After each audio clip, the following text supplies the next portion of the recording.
ايه اكتر مشكلات ممكن تواجه حد حابب ان هو يتكلم انجليش كويس؟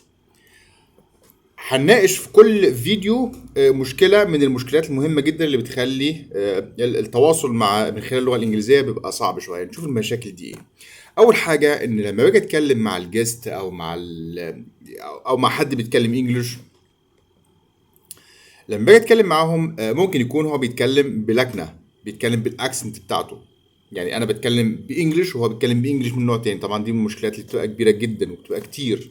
يعني ممكن يكون مثلا حد انجليزي، شخص بيتكلم انجلش، شخص بريطاني مثلا بيتكلم انجلش بس هو بريطاني، لكن هو مش انجليزي. يعني هو بريطاني بس مش انجليزي. احنا فهمنا قبل كده في فيديو الفرق بين الاثنين.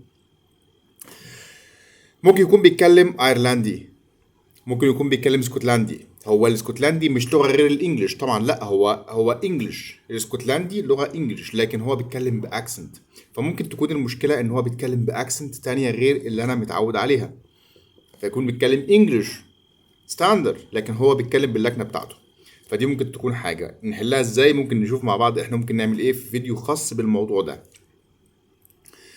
فممكن يكون بيتكلم بلكنه مختلفه، ممكن يكون بيتكلم امريكان انجلش، انا بكلمه بريتش انجلش وهو بيكلمني امريكان انجلش، او العكس ممكن يكون بكلمه امريكان وهو بيكلمني بريتش. فممكن الفكره تبقى من هنا.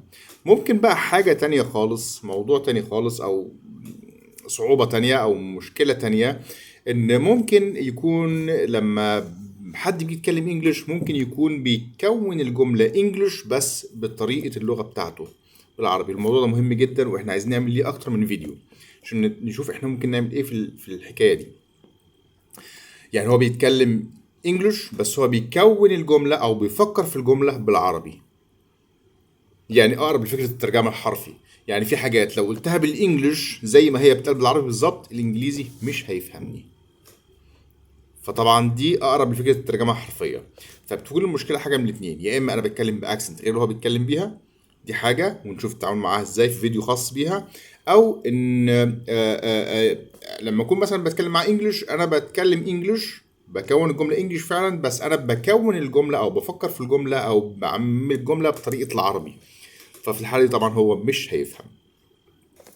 فدي من اكتر المشكلات اللي بتبقى في المنطقه دي. وستيب باي ستيب نعمل فيديوهات اكتر عنها عشان نعرف ازاي نتعامل مع الموضوعين دول. جود luck.